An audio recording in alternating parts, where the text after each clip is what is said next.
What is the meaning of job mela? जी sir. What is the meaning of job campus? मतलब campus selection. Campus किसको बोलते हैं, job मेला किसको बोलते हैं, उनको ये नहीं मालूम है। ठहर के झूठ बोलेंगे मैं 17,000 लोगों को नौकरी लगा, 17,000 में 17 के नाम बता दीजिए आप मेरे को। इमरान खान जो एमएलए है, ये भी एक कायद की कुर्बानी और उनके अल्टरनेट का नतीजा है जो आज रुकन असेंबली मुंतखब हुए मरहूम शेख जुल्फ़िकार हाशमी का की बदौलत है। जी सर। पास कई जगहों पे मीटिंग में पीछे ठहरे हुए प्यून की तरह। जी सर। आज उनका तुफैल है, तुम जो आज रुकन असेंबली के ला रहे हो तुम उनके बारे में बोलते हो, और जिंदा रहा तो मुखालिफत करेंगे। मरहूम के बारे में बोलते हो आप। मतलब जब सब हारे तो फिर मंसूर खादरी क्यों हारे? फिर जब दूसरों को टिकट गलत बटा तो फिर इनको तो टिकट सही बटाना, फिर इन्होंने क्यों हारे? जी। भारत जोड़ो यात्रा नहीं, भारत तोड़ो यात्रा है। जी sir. But absolutely second part of RSS की आइडियोलॉजी है। जी। आज जो हिंदुस्तान के अंदर जो भाजपा मजबूत हुई है ये कांग्रेस की ही देन है। जेडीएस क्या वर्क करी आपको पता है? जी। सीएम के एक्स सीएम के प्रोग्राम में आपने देखा होगा कि कितनी पब्लिक थी। सर जब जेडीएस सुनिए एक हो गया खान साहब, it's very dangerous personality in Bidar city. मतलब अल्टरनेट को खत्म कर दे रहे हैं, अल्टरनेट लीडरशिप को खत्म कर दिया। लीडरशिप को खत्म। देखो ना भैया आप, जी। क्यों नहीं बना रहे भैया? सीएमसी का चेयरमैन बनाइए, आप सीएमसी के चेयरमैन बनाइए, बंद करे भाई। तो आपके हिसाब से डेवलपमेंट क्या है? देखो 24/7 का मसला वैसे एग्जिटी है कई इलाकों के अंदर। जी सर। तुम खाली रोड के ऊपर शॉप के ऊपर रोड डाल के तुमने शो ऑफ कर दिए, तुमने हेमस लगा, पूरा हेमस कोलैप्स है। जी सर। आज खान साहब को हजार बातों की एक बात है कि उनको अपनी हार का खौफ का जो शिकस्त का जो खौफ है ना वो सता रहा है इनको। Welcome to Bidar latest news with the true faith. Election update के एपिसोड 15 में आप सभी लोगों का स्वागत है। आज हमारे साथ AIMIM के city president Mirza Safiullah bag साहब हमारे साथ मौजूद है। सर आपका स्वागत है हमारे चैनल पर। बिल्कुल, आपका मैं बहुत बहुत शुक्रिया अदा करता हूँ, आप हमारे पास आए और हमको कुछ बोलने का और कुछ आप पूछें, बहुत अच्छी बात है। मैं आपके दिल की गहराइयों से मशकूर हूँ मैं। सर सबसे पहला क्वेश्चन तो ये है कि क्या MIM 2023 के असेंबली इलेक्शन में कॉन्टेस्ट करेगी कर्नाटक असेंबली में? अभी आप पिछले दिनों हमारे कर्नाटका स्टेट के जो सदर हैं उस्मान गनी साहब जी सर, और हमारे कर्नाटका स्टेट के पार्टी के इंचार्ज मोहम्मद सलीमुद्दीन कॉरपोरेटर किशन बाग और हमारे कौसर मोहिद्दीन साहब जो कारवान के एमएलए हैं, पिछले ही दिनों में कुछ मैं समझता हूँ 3 से 4 दिन पहले, जी सर, नहीं शायद मोस्टली एक हफ्ता हुआ होगा, बेंगलुरु में एक प्रेस कॉन्फ्रेंस किए लोग और इंशाल्लाह लड़ाने वाला है इलेक्शन। जी। मतलब कौन होगा सर दावेदार? नहीं वो तो दावेदारी का तो अभी नहीं, इलेक्शन लड़ाएंगे जी। अब जैसे जैसे वक्त आएगा जी, लोग कौन कौन आते हैं कौन कौन जुड़ता है देखेंगे, उसके बाद में फिर हमारे जो हाईकमान है वो हाईकमान डिक्लेयर करेगा कौन उम्मीदवार है कौन उम्मीदवार नहीं है। जी सर। जी। सर आपके पार्टी के जो पुराने सदस्य थे जो पार्टी को छोड़ दिया, उन्होंने AIMIM पर इल्ज़ाम लगाया कि AIMIM किसी के इशारों पर नाचती है बिदर से लोकल बॉडी को। देखो ये सब बोलने की बातें, कोई किसी के इशारे पे नहीं। डेमोक्रेसी के अंदर जी, जमहूरियत की सबसे बड़ी खूबसूरती वो होती है जो मुखालिफ में बोलना और अपोजिशन मेंटेन करना, उसका ही नाम डेमोक्रेसी है। जी। जो लोग छोड़ के गए, जो लोग आपको बोले कि किसी के इशारों में काम करती है, हर जमात के अंदर ऐसा कोई एक तबका होता है जो जमात पर रह के भी जमात के ख़िलाफ़ बोलता है। जी। और इसमें कोई सच्चाई नहीं है, हम किसी के इशारे पे काम नहीं करते जी। और बल्कि इंशाअल्लाह ताला शहर बीदर के अंदर ने हिंदुस्तान के अंदर मजलिस इत्तेहादुल मुस्लिमीन की एक अपनी एक पहचान है, हमारा काम हमारा पहचान। जी, ये तो नारा ही है हमारा। जी सर, आपके ऊपर और भी, आपकी पार्टी पर और भी इल्ज़ाम है कि बिदर से जो विनिंग कैंडिडेट थे काउंसिलर इलेक्शन में, आप उनको टिकट नहीं देकर दूसरों को टिकट बेचे, इसके बारे में क्या? नहीं, ये सब बेचमबाची की ये सब बातें गलत है। जी। देखिए हर आदमी, सबसे पहली बात मैं आपको एक बात बताता चलूँ, मजलिस इत्तेहादुल मुस्लिमीन से वही शख्स आता है जो बिल्कुल मोहब्बत और अवाम के मिली मसाइल से मोहब्बत रखने वाला, अवाम के मिली मसाइल से खुरबत रखने वाला, अवाम के मिली मसाइल को हल करने वाला शख्स ही मजलिस में जुड़ता है। आप तमाम पार्टी घूम के लास्ट में आके बोलेंगे कि मुझे टिकट दो, तो कोई बात होती है? जी, ऐसा नहीं होता है। हर चीज़ अपना सिस्टम होता है, निज़ाम होता है, चाहे पार्टी हो, चाहे कोई इंस्टीट्यूशन हो, चाहे कोई और जगह हो, कोई इदारा हो, उसमें एक अपना निज़ाम, एक आइडियोलॉजी रहती है, उसको फॉलो करते हुए काम करना पड़ता है। सर जो आपके पार्टी के पुराने सदर थे मंसूर अहमद खादरी साहब ने ये इल्ज़ाम लगाया कि जो हैदराबाद से ऑब्जर्वर आए थे काउंसिलर इलेक्शन में, उन्होंने गलत ऑब्जर्व किया और उनसे गैर मौजूद बिना पूछे हुए वो काउंसिलर की लिस्ट दे दी, इसीलिए MIM कई काउंसिलर जीत सकती थी बिदर से, जो हार का सामना करना पड़ा। इसके बारे में क्या कहेंगे आप? ठीक है, चलिए ऑब्जर्वर्स गलत हो सकते हैं, चलिए मैं मान सकता हूँ जरी देर के लिए। जी, मतलब आप मान रहे हैं कि सुनिए गलत नहीं जी, ऑब्जर्वर्स बाहर के हैं जी, कुछ हद तक अपनी शहर के मुताल्लिक से कोई एरियो का मामलात के बारे में इनको जानकारी नहीं होती है। जी, राइट, फिर जब सब हारे तो फिर मंसूर खादरी क्यों हारे? फिर जब दूसरों को टिकट गलत बटा तो फिर इनको तो टिकट सही बटाना, फिर इन्होंने क्यों हारे? जी एक हर चीज़ का स्टेज होता है। कुछ वक्त में आदमी एक स्टेज में होता है, कुछ वक्त में एक स्टेज क्रॉस करता है। उस टाइम पे स्टेज को देखते हुए अपने फैसले करना चाहिए। जी सर। हर वक्त में मेरा फैसला सादर करो, ये नहीं होने वाली बात है। जी सर। समझ रहे आप? जो मैं किसी को नुक्ताचीनी नहीं, हकीकत बात बता रहा हूँ आपको। भाई चलिए ठीक है, आपने लिस्ट गलत बोल दिया, मंसूर खादरी का इल्ज़ाम के लिस्ट गलत दे दिए, राइट, जी लोग हार गए, मैं भी यहाँ से लड़ा, जी मैं भी हार गया, ठीक है, राइट, फिर आप क्यों हारे हैं? जी सर। आपको तो सही पहुंचा ना टिकट, आप क्यों हारे? फिर चलिए बताइए, आप पूछना था आप क्यों हारे भाई। तो सर जो प्रेजेंट एमआईएम की सिचुएशन है बिदर डिस्ट्रिक्ट में, हाँ, वो किस चीज़ पर एक्टिव है सर ज़्यादा? जैसा कि जेडीएस एक्टिव हो गई, भारत जोड़ो यात्रा से कांग्रेस एक्टिव हो गई, एमआईएम कब एक्टिव होगी और क्या क्या काम करेगी सर? देखिए मैं आपको नहीं बोलता अभी जी ये भारत जोड़ो यात्रा, ये भारत जोड़ो यात्रा नहीं, भारत तोड़ो यात्रा है। जी sir. But absolutely second part of RSS की आइडियोलॉजी है। जी आज जो हिंदुस्तान के अंदर जो भाजपा मजबूत हुई है, ये कांग्रेस की ही देन है। जी। रही और सर, बात, कांग्रेस तो आप पर इल्जाम लगाती है कि आप बीजेपी की सुनिए सुनिए, फिर हम, हाँ ठीक है, अगर हम बीजेपी की टीम होते तो कर्नाटका स्टेट के अंदर सिद्धरामैया साहब जिन 20 लोगों को टिकट दिया, 20 लोग जीत के असेंबली में जाते, वही 20 लोग भाग के तुम्हारी गवर्नमेंट गिराते, तो असद साहब आके बोलेगा तुमको जाओ भागो बोल के? जी सर। यह सब क्या है? कांग्रेस के पास से मुसलमान वोट बैंक खिसक रहा है, इसलिए कांग्रेस इल्जाम लगाती है। एक बात आपने बोला कि जेडीएस क्या वर्क करी आपको पता है? जी। सीएम के, एक्स सीएम का प्रोग्राम ने आपने देखा होगा कि कितनी पब्लिक थी। सर जब जेडीएस सुनिए, एक हो गया, आप हमको पूछ रहे हैं, आप कभी किसी जेडीएस वाले को बीदर उत्सव के अंदर, बीदर उत्सव के प्रोग्राम में जेडीएस वालों के जिम्मेदारों को कभी पूछा कि तुम्हारे कटआउट के ऊपर कहीं उर्दू है? जी सर। देखे आप शहर में? जी सर। पूछा आपने कभी? जी। ये जमहूरियत है, ये डेमोक्रेसी है, ये सिस्टम चलता रहेगा, लेकिन हम मजलिस इत्तेहादुल मुस्लिमीन का हमारा एक उसूल है, हम कौम की आवाज़ इंशाअल्लाह ताला, हमारे बैरिस्टर असदुद्दीन अवैसी साहब और हमारे मजलिस के जितने लीडर हैं, और भी कई मुकामात पर कॉरपोरेटर्स हैं और कई मुकामात के ऊपर लीडरशिप है, हमारा काम कर रहा है। जी। और हमको वो आदत नहीं है, मैं मेरी खुसूस करके मैं आपको बात बता रहा हूँ कि हर चीज़ मीडिया के ऊपर फ्लैश नहीं करना, हमारी आदत नहीं है। जी। आप पुलिस डिपार्टमेंट में जाके पूछ सकते हैं, महिला पुलिस स्टेशन में जाके पूछ सकते हैं, डीएसपी ऑफिस में जाके पूछ सकते हैं, कोर्ट में पूछ सकते हैं, तहसील में पूछ सकते हैं, गवर्नमेंट हॉस्पिटल में पूछ सकते हैं कि खाली आप हमारा नाम, मेरा नाम बोल दीजिए कि लोग कहाँ आते हैं, किधर जाते हैं, आपको बता देंगे। जी। आजकल क्या चल रहा है, जरी जरी बात को सोशल मीडिया पे डाल के शो ऑफ करना, ये अपने आप को एक्टिव साबित करना, that is not a true. जी सर। ये रिलेटिव फैक्ट है, मैं आपको बता रहा हूँ। सर, काम करने का जो सिस्टम होता है, काम करने वाले लोग अलग रहते हैं भाई, जी। उनका सिस्टम ही अलग रहता है काम करने जी का। सर। सर आपने अभी जेडीएस को लेकर कहा कि उर्दू नज़र नहीं है, तो 2018 में ऐसा सब जेडीएस का सपोर्ट क्यों करे सर? कौन सा जेडीएस का सपोर्ट? जेडीएस पार्टी का सपोर्ट करना सर 2018 में कुमार तो स्वामी। जेडीएस का सपोर्ट तो उस टाइम पे क्या उर्दू के लिए बोल के सपोर्ट करे? जी।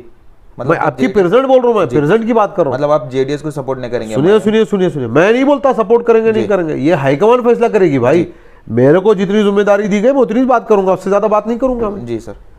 वो नेशनल लेवल का पॉलिटिकल अलायंस था, वो असद साहब और वो कुमार स्वामी के बीच की बात थी। जी। अब उनके बीच क्या बात थी, मेरे को तो कोई आके तो नहीं बोलेगा कि मैं आपके सामने उसका खुलासा करूं। जी। मतलब आप सिटी के प्रेसिडेंट हैं सर, आपको जानकारी होगी? नहीं, जानकारी है, जानकारी में होगी तो कुछ बातें रहती है जी, जो अंडरस्टैंडिंग में होती है। असद साहब अब बहुत दूरंदेश और दानिश्वर आदमी है। जी सर। क्या हिसाब से फैसला किया, हम उनके फैसले को गलत नहीं बोल सकते। जी सर। तो क्या सर अब जो इलेक्शन आने वाला है 2023 में, एमआईएम से अगर टिकट मिलती है बिदर नॉर्थ से, तो क्या एमआईएम जीत कर आएगी सर? देखो, जीतना हारना एक सेकेंडरी मैटर। जी। आज रहीम खान साहब एमएलए है, रहीम खान साहब को पूछो फर्स्ट उन्होंने जीते क्या, फर्स्ट इलेक्शन लड़ते? जी सर। हाँ, और मसला ये है, आप मीडिया वालों का, मैं आप पे नुक्ताचीनी नहीं कर रहा हूँ। जी सर। मजलिस इत्तेहादुल मुस्लिमीन को क्वेश्चन बहुत करते हैं। जी। आप रहीम खान को पूछिए। बिल्कुल करते हैं सर, रहीम खान से भी बिल्कुल पूछना, रहीम खान को पूछना जी कि भाई तुमने बीदर उत्सव करवाया, बीदर उत्सव में तुमने मुशायरे के अंदर एक जगह सिर्फ उर्दू कटौट थी, तुमने मुशायरे में नहीं बैठा जी। तुमने खिले में जाकर 1.5 घंटा वहाँ खिले के अंदर नाचते रहे। नहीं सर, मुशायरे में थे एमएलए साहब प्रेजेंट, कुछ मिनट के लिए थे भाई, उसके बाद चले गए जी। फिर लास्ट टाइम पे पहुंचे। ये मसले, ऐसे एमएलए साहब के कई मसाइल हैं। जी। मतलब आप कोई नहीं खुलकर पूछता। बोलेंगे सर क्या क्या नहीं, मसाइल? मसाइल क्या, मैं आपको बोलता हूँ भाई। जी बोलिए सर। आज रुकन असेंबली सीएमसी का मसला है, देखिए आप। जी। आप कमिश्नर का ट्रांसफर हो गया, पूरे काउंसलर्स को एकदम न्यूट्रल करके रख दिया गया। जी। आज आवाम कितनी तकालीफ और परेशानी का सामना कर रही है सीएमसी के अंदर। जी। क्यों नहीं बनाते भाई आप चेयरमैन? आपको इस ये नहीं बनाने की वजह यह है जी। चाहे किसी को भी बनाओ आप। हमारा कहना यह है कि अवाम जब किसी अराकीन बल्दिया को मुंतखब करके बल्दिया को पहुंचाती है जी तो उनका वलील फ़र्ज़ बनता है कि भाई ये हमारा काम है, ये हम काम करेंगे, अवाम हमसे रब्ता करेगी, हमारे काम अवाम से हमारा कॉन्टेक्ट रहेगा। रहीम खान साहब इट्स वेरी डेंजरस पर्सनैलिटी जी सर, इन बीदर सिटी। मतलब कौन अल्टरनेट को ख़त्म कर दे रहे हैं, अल्टरनेट लीडरशिप को खत्म कर दे रहे लीडरशिप को ख़त्म। देखो ना भैया, आप हैं। जी क्यों नहीं बना रहे भैया आप सीएमसी का चेयरमैन? बनाइए, आप सीएमसी के चेयरमैन बनाइए। जी सर, आपको खौफ है? मतलब किस चीज़ का खौफ है सर? किस चीज का खौफ है? कोई अगर स्ट्रांग आदमी सीएमसी के चेयरमैन हुआ तो शायद मेरी दावेदारी करेगा, मेरे काउंटर में आएगा, जी। और जो खिलाफ ग्रुप है वो ग्रुप इनके खिलाफ में असेंबली में काम करेगा, जिनसे वोट बैंक डिस्टर्ब होगा। जी सर। सर वोट जब बैंक को आप लेकर- देखिए, आप रहीम खान साहब, आपकी जबान नहीं खुलती कई मसाइल के ऊपर। जी खिले के अंदर बीदर उत्सव हुआ, तुमने उर्दू के लिए नहीं बोला। उर्दू के वोट चाहिए तुमको, जी सर। उर्दू के मुखर्रिर चाहिए, जी उर्दू बोलने वाले उलमा इकराम चाहिए जो तुम्हारी तारीद में बोलेंगे, जी और तुमको उर्दू से इतनी तकलीफ है। जी सर। चलो ठीक है, रहीम खान साहब को आप पूछिए। चलो बीदर उत्सव हो गया ना भाई, छोड़िए, रहने दीजिए बीदर उत्सव। जी एक कल्चर प्रोग्राम था, लोग अपने तौर पे एक सेलिब्रेशन के तौर पे उस नज़र से देख रहे थे। लोग विलेजेस से आए, बहुत सारे लोग, सक्सेसफुल हो गए। रहीम खान साहब को बोला बीदर के अंदर उर्दू उत्सव रखिए, बोले जी सर। देखेंगे। बिल्कुल, हम आपका नाम लेकर पूछेंगे। पूछिए, बोलिए। मिर्जा सफीउल्लाह बेग बोल रहे हैं कि आप बीदर में उर्दू उत्सव रखिए। जी सर, आपने अभी माइनॉरिटीज़ को वोट को लेकर बात करी। आवाम में एक ये मैसेज है कि असद साहब जहाँ पर माइनॉरिटी का प्रेजेंट एमएलए, वहाँ से एमएलए कॉन्टेस्ट नहीं करते, जो कि बिदर में प्रेजेंट माइनॉरिटी का है। क्या फिर भी एमआईएम प्रेजेंट एमएलए के सामने देखिए, मुस्लिम कैंडिडेट उतारेगी? देखिए, ऐसा कोई कंडीशन, कोई बॉन्डिंग नहीं है। जी एक वक्त और हालात के हिसाब से एक अंडरस्टैंडिंग होती है। जी सर। उस अंडरस्टैंडिंग के हिसाब से असद साहब कहीं पे बोले हैं तो गलत नहीं बोले हैं। जी और असद साहब की कोई पार्टी, कोई एनजीओ नहीं है, जी सर। और कोई स्टेट लेवल पार्टी नहीं है जी कि तुम बोल दे तुम्हारी बात सुन ले। ये कोई होने वाली बात नहीं है। जमहूरियत है, आपको भी लड़ने का हक है, हमको भी लड़ने का हक है। रही बात जीत और हार, वो तो जी। नसीब और इंसान की, उसकी अपनी कारकर्दगी, उसका अपना ग्राउंड, उसका अपना ग्राउंड लेवल की बात, वो बात अलग है। जी सर। सर माइनॉरिटी के वोट अगर एमआईएम लड़ेगी तो क्या डिवाइड नहीं हो गए? किसी थर्ड पार्टी को फायदा नहीं पहुंचेगा इससे? अरे यार, तो डेमोक्रेसी का मकसद ही वो है। जी कांग्रेस लड़ेगी, बीजेपी लड़ेगी, जेडीएस लड़ेगी, बीएसपी लड़ेगी, तुम्हारे आम आदमी पार्टी लड़ेगी, डिवाइडेशन हो कुछ भी हो, लेकिन जीतना तो एक को है ना भाई। जी सर। अब वो तो वक्त बताएगा अवाम किसके हक में वोट का इस्तेमाल करेगी। सर, तो बिदर के डेवलपमेंट को लेकर कुछ सवाल थे आवाम के बीच में। जो बिदर में डेवलपमेंट हो रहा है रोड्स का, एमएलए साहब बोले 60 करोड़ का बजट एक साथ लाए और 70 साल में डेवलप नहीं हुए थे, इसके बारे में क्या कहेंगे आप? पूछिए, आप बजट कहाँ से लाए उन्होंने? जी एमएलए साहब इतने काबिल एमएलए हमारे शहर बीदर के, जी उनको ये नहीं पता what is the meaning of job mela, जी sir. What is the meaning of job campus. मतलब कैंपस सिलेक्शन, कैंपस किसको बोलते हैं, जॉब मेला किसको बोलते हैं, इनको ये नहीं मालूम। ठहर के झूठ बोलेंगे मैं 17,000 लोगों को नौकरी लगा। 17,000 में 17 के नाम बता दीजिए आप मेरे को। वो तो क्वेश्चन पे आएंगे सर हम। मगर आप डेवलपमेंट के बारे में क्या डेवलपमेंट करे भाई? मतलब आपके हिसाब से डेवलपमेंट क्या है? देखो 24/7 का मसला वैसे एज इट इज है कई इलाकों के अंदर। जी सर। तुम खाली रोड के ऊपर, शॉप के ऊपर, रोड के ऊपर रोड डाल के तुमने शो ऑफ कर दिए। तुमने हेमस लगा, पूरा हेमस कोलैप्स है। जी सर। आज स्कॉलरशिप के मसले हैं। जी अपने मौलाना अबू कलाम आजाद ओपन यूनिवर्सिटी की पूरी स्कॉलरशिप बंद हो गई। जो लीगल है उनको स्कॉलरशिप नहीं मिल रही।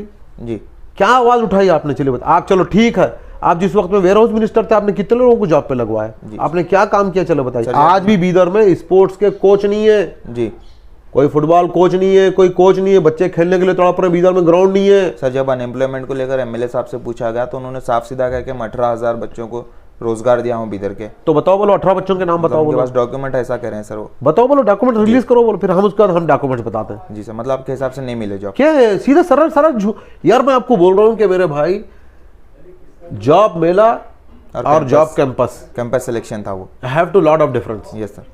एब्सोल्युटली। जी आपको ये नहीं पता है कि कैंपस किसको बोलते हैं और मेला किसको बोलते हैं, वो नहीं मालूम यार। तुम इतनी बड़ी झूठ बोल के बोलो मैं 18,000 को 17,000 को लगा। ठीक है, 170 ने, 17,000 ने, 18,000 ने, खाली 17 लोगों के नाम बता दीजिए कि आप मैं आइडेंटिटी कार्ड ये कंपनी का मैं इनको लगवाएं, उनको गवर्नमेंट जॉब फला डिपार्टमेंट में काम करते हैं, बता दीजिए। जी सर। तो सर, जो बिदर उत्सव हुआ है, बिदर उत्सव एमएलए साहब को पूछा गया तो कहा है कि बहुत ही कामयाब बिदर उत्सव हुआ है, इसके बारे में आप क्या कहना चाहेंगे? देखिए, बीदर उत्सव का एक मसला ऐसी है, हम भी बीदर उत्सव के खिलाफ। जी क्यों? एक तरफ गवर्नमेंट बोलती है कि कोविड के मसले चल रहे हैं। जी सर। मतलब सुनिए, आप मौजूद थे ना सर? मेरी बात सुनिए। यही हेल्थ मिनिस्टर का स्टेटमेंट आता है कि पब्लिक हब में एहतियात करिए, मास्क का इस्तेमाल करिए, सैनिटाइजर का यूज़ करिए।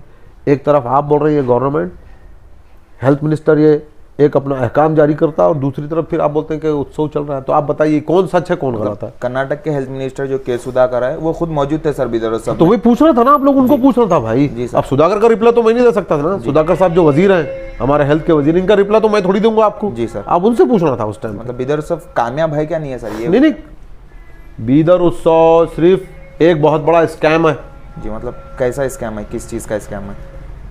60-70 करोड़ रुपए फंडिंग है। कौन सी फंडिंग है आप पूछे रहीम खान साहब को? फंडिंग में किसको किसको परसेंटेज गया? जी। ऑफिसर्स, कॉन्ट्रैक्टर्स, जी।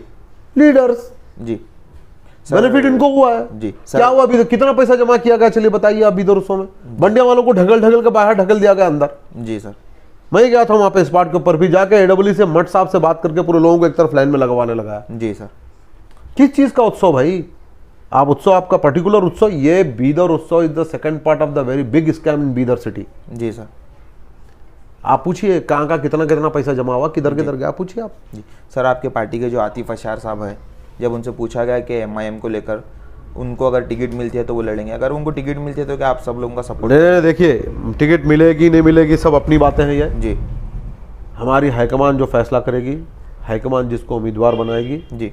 हम उसी के ताबे काम करेंगे और हाईकमान को ही फॉलो करेंगे। जी सर। मतलब 100% क्या नहीं एमआईएम नहीं लड़ेगी? वो अभी कुछ नहीं। जी। मैं आपको क्या बोला, कोई चीज़ क़बल वक्त बोलना माने खैस। जी। तब वक्त आएगा आपके सामने ऑटोमेटिक हर वो चीज़ का खुलासा हो जाएगा। बीजेपी से कैसा फाइट करेगी एमआईएम? कौन सी बीजेपी से? बीजेपी पार्टी से कैसा फाइट करेगी? क्या क्या स्ट्रेटेजीज है आपके पास बने हुए? नहीं वो तो वक्त पे बताएंगे ना भाई। मतलब अभी कुछ भी रेडी नहीं है? नहीं वक्त पे आएगा, वक्त पे बताएंगे। हर चीज वक्त से पहले कैसे बोलेंगे आपको? मतलब 2-3 महीने में अरे इलेक्शन? बहुत सारे मुद्दे हैं भाई। जी। बीजेपी कांग्रेस पूरे एक है। जी सर। आप देखो ना बीदर में, चाहे तो भगवंत खोबा साहब नहीं बोल सकते रहीम खान साहब को कि क्यों सीएमसी का चेयरमैन नहीं बना रहे। जी। बीदर के डेवलपमेंट में रुकावट रहीम खान साहब, भगवंत खोबा और तुम्हारे और जिम्मेदारान और हमारे बीदर के वजीर प्रभु चौहान सब बराबर के जिम्मेदार हैं। जी सर। क्यों? पूरे मिले हुए हैं ये। पूरा 100% भाई। जी। इनकी आपस में अंडरस्टैंडिंग साठगांठ है। तुम करेंगे तो साठगांठ कुछ नहीं, अगर हम कुछ बोलेंगे तो इन्हें बी टीम है। जी तो सर। प्रूव करो ना भाई बी टीम कहाँ पे। जी सर। ऐसा बातें हैं। रहीम खान साहब को 1000 बातों की एक बात है कि इनको अपनी हार का खौफ का, जो शिकस्त का जो खौफ है ना, वो सता रहा है इनको। जी। इस वजह से सीएमसी की बॉडी नहीं बना रहे। जी। अगर आप हकीकत में मुसलमानों के, माइनॉरिटीज़ के, पिछड़े तबकात के वोट चाहिए, आप आवाम का डेवलपमेंट चाहते हैं, आप सीएमसी का चेयरमैन बना दीजिए। देखेंगे आपकी काबिलियत, आपकी मकबूलियत कितनी आवाम के सामने खुद ब खुद आ जाएगी। जी। मतलब अगर वो चेयरमैन नहीं बनेंगे तो वो काबिल नहीं है? ये लोग चाहते नहीं भाई। जी। इनको मैं क्या बोल रहा हूँ, चेयरमैन बनाएंगे तो एक ग्रुप मुखालिफ होगा, एक ग्रुप तायीद में काम करेगा, जिससे मेरी छवि खराब होगी। जी। मेरी सीट को कोई धक्का लगेगा। इनका सोच वो है। जी सर। तो सर एक लास्ट क्वेश्चन था मेरा, जो एमएलए साहब ने कहा कि बिदर डिस्ट्रिक्ट में जितना डेवलपमेंट काम हुआ है वो किसी भी डिस्ट्रिक्ट में नहीं हुआ, इसके बारे में क्या कहेंगे सर? कौन से डिस्ट्रिक्ट में नहीं हुआ? बिदर डिस्ट्रिक्ट में जो डेवलपमेंट हुआ वो कौन से भी डिस्ट्रिक्ट में नहीं हुआ, ऐसा बोले? आप उनको पूछिए एमएलए साहब को कभी बात हुई तो। सिद्धरामैया की लास्ट गवर्नमेंट के टाइम पे आप जो 1000 करोड़ रुपए लाए थे, 1000 करोड़ रुपए में किसको किसको कितना दिया? महमूद गवान जो लाइब्रेरी उसको कितना दिया? जी सर। इतनी झूठ बोलते हैं लोग। जी सर। मौलाना अबू कलाम आज़ाद सैटेलाइट कैंपस जो सोलपुर में रखा गया, उसके बारे में फंड कहाँ है? पूछिए कहाँ गया फंड? फिर फंड डेवलपमेंट हुआ तो फंड किधर गया फिर? जी सर। पूछिए आप। जी। मौलाना अबू कलाम आज़ाद सैटेलाइट कैंपस जो है, जी। आपकी काइंडली फॉर इन्फॉर्मेशन के लिए बोलते हो, हिंदुस्तान में सिर्फ 4 जगह पड़ा है सैटेलाइट कैंपस। जी। एक पड़ा है जम्मू में, दूसरा पड़ा है बिहार में धनबाद में, तीसरा महाराष्ट्र के अंदर उसकी प्लेस की डिक्लेरेशन नहीं हुई, चौथा बीदर में। जी। उसकी बुनियाद रखे जी। हमारे डिप्टी कमिश्नर साहब, जाके देखिए आप स्पॉट के ऊपर कितना फंड आया, कितना फंड आया। क्या का डेवलपमेंट? साहब झूठी बातें हैं। डेवलपमेंट कुछ नहीं है सर। अगर बिदर से एमआईएम जीते तो क्या क्या डेवलपमेंट करेंगे? अरे बहुत करेंगे डेवलपमेंट यार। क्या-क्या हम ऑलरेडी हम ग्राउंड पे है। जी। आप जाके गवर्नमेंट हॉस्पिटल में पूछना, किसी का एक्सीडेंट हो गया कौन पहुंचता है सबसे पहले? अगर किसी को वकील की जरूरत होती है, कोई बे अननेसेसरी जेलों के अंदर बंद है, कौन पहुंचते हैं सबसे पहले? आप जेल में जाके पूछिए। जी सर। और कोर्ट में जाके पूछिए। मैं कुछ विकलांगों के नाम देता हूँ, आप जाके उनको पूछिए। जी सर। ठीक है। तो जैसा कि आपने सुना, बिदर सिटी के एमआईएम के प्रेसिडेंट थे मिर्ज़ा सफ़ीउल्लाह बेग साहब। सर अगर कुछ लास्ट मैसेज बिदर के अवाम को देना चाह रहे हैं तो आप? मैं बिदर के अवाम से यही मुतालबा करूँगा, ऐसी क़यादत जो कौम के मुतबादिल को ख़त्म करने वाला काम कर रही है, जी सर, इस क़यादत को सबक सिखाने के लिए अपने वोट का इस्तेमाल करें। जी। और वक्त का तकाजा यह है कि अल्टरनेट को ख़त्म करने वाली क़यादत को क़यादत नहीं कहलाई जाती। आप देखें हिंदुस्तान के अंदर, ऐसे मैं नाम गिनाना नहीं चाहता, अपनी मौजूदगी में, अपनी ज़िंदगी में अपना अल्टरनेट तैयार करके रखें। आज जो रहीम खान जो एमएलए है, ये भी एक क़ायद की कुर्बानी और उनके अल्टरनेट का नतीजा है जो आज रुकन असम्बली मुंतखब हुए मरहूम सैयद जुल्फ़िकार हाशमी का की बदौलत है। जी सर। आप देखिए देवगौड़ा साहब हमारे साबिक़ वज़ीर आला कर्नाटक स्टेट के अपनी ज़िंदगी में अपने बेटे को स्टैंड करें। शरद पवार साबिक़ा वज़ीर आला महाराष्ट्र अपनी ज़िंदगी में अपनी बेटी को और भतीजे को स्टैंड करें। जी। ऐसे कई लीडर्स हैं, मतलब लालू प्रसाद यादव साबिक़ वज़ीर आला बिहार, जी, जम्मू कश्मीर के साबिक़ वज़ीर आला फारूक अब्दुल्ला। जी। शहर के अंदर बीदर के शहर के अंदर बीदर की डिक्टेटरशिप को अल्टरनेट को टोटली कोलैप्स कर दिए। जी, मतलब एमएलए सब डिक्टेटरशिप चला रहे हैं बीदर में। हाँ 100% फिरौनियत आ गई भाई उनमें। जी। 100% फिरौनियत जिसे आती ना जी सर। वैसे फिरौनियत आ गई। खैर देखिए दुनिया के अंदर कोई बड़े से बड़ा हुक्मरान रहा ना कोई रहेगा। सर आप सैयद जुल्फ़िकार हाशमी साहब का नाम लिए तो उनके ताल्लुक से क्वेश्चन था कि जब एमएलए साहब ने कहा मीटिंग में अगर वो मेरे सामने ठहरे तो 4 या 5 हज़ार वोट लेते थे, इसके बारे में क्या कहेंगे? कौन? रहीम खान साहब ने। अरे तुमको बोलने के लिए जरा सोचना चाहिए यार। जी। तुम आज हैं उनकी तुफैल से। जी सर। नहीं तो तुम उनके पास कई जगहों पे मीटिंग में पीछे ठहरे हुए प्यून की तरह। जी सर। आज उनका तुफैल है, तुम जो आज रुकने असम्बली कहला रहे हो तुम उनके बारे में बोलते हो और जिंदा रहा तो मुखालिफत करेंगे। मरहूम के बारे में बोलते हो आप। जी, मतलब ये टोटली गलत था। गलत एब्सोल्युटली भाई। जी सर। देखो मैं आपको क्या बताऊं, अभी हाल ही में हमारे हिंदुस्तान के वज़ीर आज़म नरेंद्र मोदी की वालिद मोहतरमा का इंतकाल हो गया। जी सर। हमारे असदुद्दीन ओवैसी साहब ट्विटर पे ट्वीट करके बोले कि हमारे हिंदुस्तान के प्राइम मिनिस्टर की वालदा का इंतकाल हुआ। मैं इनके गम में बराबर का शरीक हूँ और इनके सदमे के साथ इनकी मेरी दिल की गहराइयों से मैं इनके गम में बराबर का शरीक हूँ और इनकी वालदा का इंतकाल हो गया। बड़े अफसोस की बात है। बोले एक आम आदमी जब दुनिया से चला जाता है उसके बारे में अच्छा गुमान रखना चाहिए ना भाई। आपकी कैसी बदगुमानी है, आपके कैसे अंदाज है आप? जी सर, ठीक है सर। तो जैसा कि आपने सुना, अगर आपको कुछ भी क्वेश्चन पूछना रहा मिर्ज़ा सफ़ीउल्लाह बेग साहब से तो हमारे कमेंट सेक्शन में ज़रूर लिखें, हम उनसे और एक बार पूछेंगे। इस वीडियो को ज़्यादा से ज़्यादा शेयर कीजिए। Thank you for watching be the latest news.